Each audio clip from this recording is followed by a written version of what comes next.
Hey everybody, I am David, and this is going to be my review for A Million Ways to Die in the West.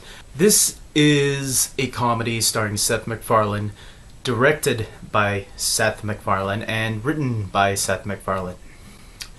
And did I forget to mention produced by Seth MacFarlane?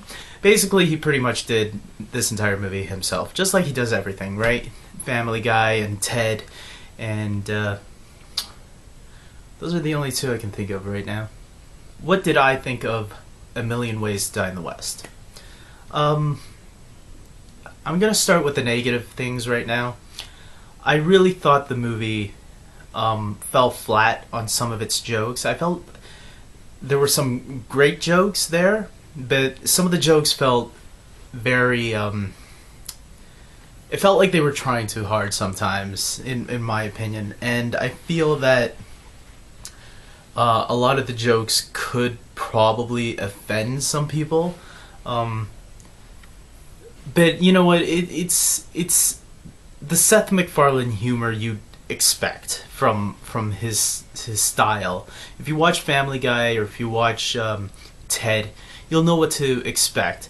But I feel, unlike those two, I feel some of the jokes in this movie don't always work.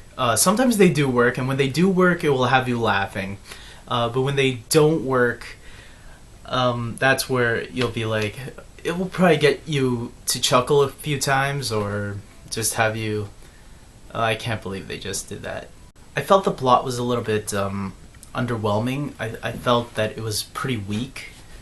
It was the typical, guy meets girl, and they're at first, he's in love with someone else, but she's sort of attracted to him, and he's sort of attracted to her, but they only realize that later on down the film. And it's not a bad plot, I guess, but I mean, it's your typical romantic comedy plot, I guess. And it's not something I was expecting from Seth MacFarlane. I was expecting, I don't know what I was expecting from Seth MacFarlane. I guess I liked Ted a lot. That Ted had a nice story. That I was expecting something along those lines, where they would have came up with something original. There was also this weird daydream sequence that there was some things in the movie like that I think they could have cut out and made the movie a lot shorter. Some of the good things I'll mention is some of the jokes, like I said, when they do work, they work. I felt the cast was all good. They all did their job. The cameos were great in this movie. I loved a lot of the cameos. Specifically, I really enjoyed the Back to the Future cameo from Christopher Lloyd.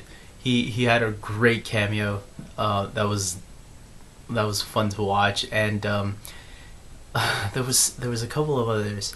It was Jamie Foxx at the very end of the film, right before the credits start to roll. Jamie Foxx has a cameo. Django.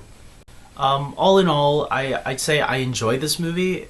Not a lot. It wasn't my favorite comedy of the year. I think so far Neighbors has taken the top spot of my favorite comedy so far this year.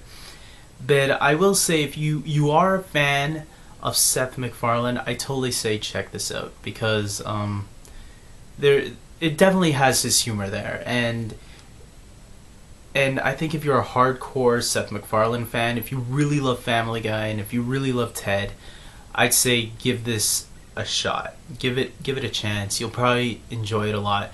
I know some people will differ here and there. Like, some people won't be offended by some of the humor.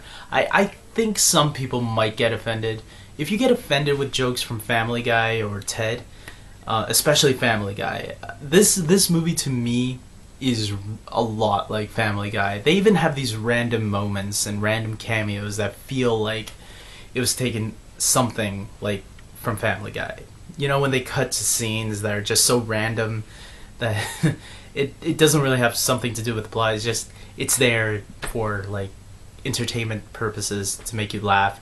That's what this has. These random, like the Back to the Future moment came out of nowhere. It's like, okay, and then it just like quickly disappeared.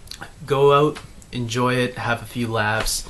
If you don't like it, there's always Neighbors that you can go back and fall on, and especially if you haven't seen Neighbors yet, go check that. But I totally recommend A Million Days to Die in the West for any huge Seth MacFarlane fan.